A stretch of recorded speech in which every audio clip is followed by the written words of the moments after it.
हर एक मोमिन के दिल की है सदा मुस्लिम पर्सनल्लाह, न बदला है न बदलेगा मेरा मुस्लिम पर्सनल्लाह।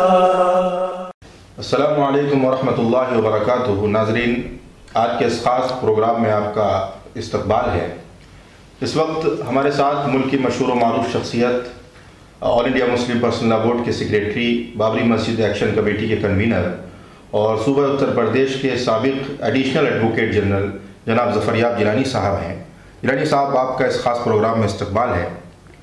इस वक्त मुल्क का जो सबसे अहम मसला है और यूँ कहा जाए कि बड़ा तारीख़ी मसला है, और इस मसले को लेकर काफ़ी हद तक सियासी पार्टियों ने फ़ायदा भी उठाया है और बड़े पैमाने पर हिंदू और मुसलमानों के दरमियान तफरीक पैदा करने की कोशिश की है। वो मसला बाबरी मस्जिद और राम मंदिर का है। आपसे जाहिर है कि हमारा जो सवाल और आम मुसलमानों के जो सवालात हैं, जो उनकी कशमकश है इस मसले को लेकर, क्योंकि एक लंबा अरसा गुजर गया है और बार बार मुसलमानों को मीडिया के ज़रिए से, अखबारात के ज़रिए से ही टारगेट किया जाता है कि साहब ज़बरदस्ती मुसलमानों ने इस मंदिर की जगह पर मस्जिद को तामीर कर लिया है। हमारा आपसे ये जानना है और हमारा मुतालबा भी ये है कि भाई बाबरी मस्जिद का मुकदमा चूँकि काफ़ी पुराना मुकदमा है, तो इसकी तारीख क्या है, ये कब से चल रहा है? देखिए, ये शुरुआत इसकी यूँ हुई कि 22/23 दिसंबर सन 49 की रात में कुछ वहाँ के लोगों ने, जो अपने आप को महंत वगैरह कहते थे, उन्होंने बाबरी मस्जिद में दीवार में सीढ़ी लगाकर अंदर उतरकर उसमें जबरन मूर्तियाँ रामचंद्र जी की रख दी वहाँ बीच वाले गुंबद के नीचे, जिसकी रिपोर्ट वहाँ पर तैनात पुलिस के कांस्टेबल माता प्रसाद ने की थाने पर, और थाने के सब इंस्पेक्टर ने उसकी रिपोर्ट की और उसमें लिखा कि उसमें लिखा है 60-65 लोग वहाँ मस्जिद में दखूल होकर उन्होंने मस्जिद को नापाक किया और वहाँ पर मूर्तियाँ रखी। इस तरीके से वह उसको जो है उनके कुछ 2-3 के नाम भी दिए हैं और उनके खिलाफ़ मुकदमा कायम किया जाए और कानूनी कार्रवाई की जाए। ये उसकी रिपोर्ट के बाद मजिस्ट्रेट ने 29 दिसंबर सन 49 को उस हिस्से को, मस्जिद के अंदरूनी हिस्से को कुर्क कर लिया और फिर उन्होंने उस पर रिसीवर अपॉइंट किया, जिसने चार्ज लिया 5 जनवरी सन 50 में। उसके बाद 16 जनवरी सन 50 को इस बीच में करस्पॉन्डेंस हुई स्टेट गवर्नमेंट से। चीफ सेक्रेटरी ने मैसेज भेजा वहाँ के डीएम को कि मूर्तियों को हटवा दिया जाए। भगवान साहब चीफ सेक्रेटरी थे और डीएम था उस वक्त का जो शख्स था नैयर, और उससे कहा कि उसने जवाब जो दिया है वो रिकॉर्ड पर है। उसने जवाब दिया कि हमको आपका मिला और हमें बड़ा अफसोस है कि ऐसा वाक़या हुआ और मस्जिद के लोगों ने उस पर मूर्तियाँ रख दी, लेकिन हम इस पर कोशिश कर रहे हैं कुछ कि मुझसे कुछ हो जाए।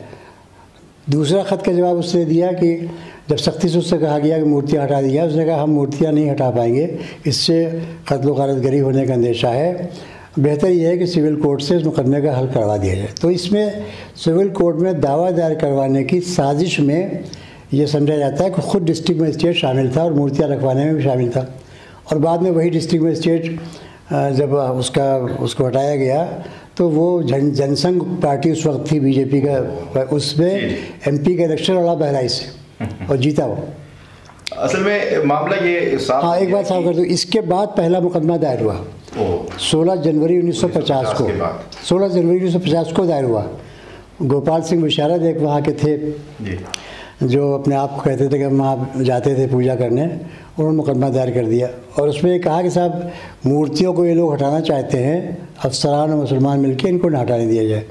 तो अदालत ने आर्डर कर दिया कि मूर्तियों को ना हटाया जाए और उनको पूजा करने दी जाए। उस आर्डर को इस बीच में वहाँ के डीएम दूसरा जो था उसने आके एप्लीकेशन दी कि साहब मूर्तियों को ना हटाने के बाद तो ठीक है, लेकिन पूजा जैसी हो रही थी वो इस तरह से हो रही थी कि दरवाज़ा बंद था और बाहर से लोग पूजा करते, दर्शन करते थे और अंदर पूजा करते थे वो 3 पुजारी।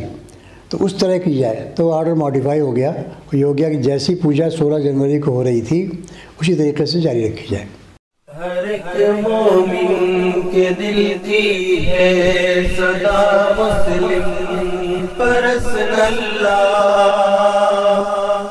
न बदला है न बदलेगा मेरा मुस्लिम परसल्लाह। हर एक मोमिन के दिल की है सदा मुस्लिम परसल्लाह, न बदला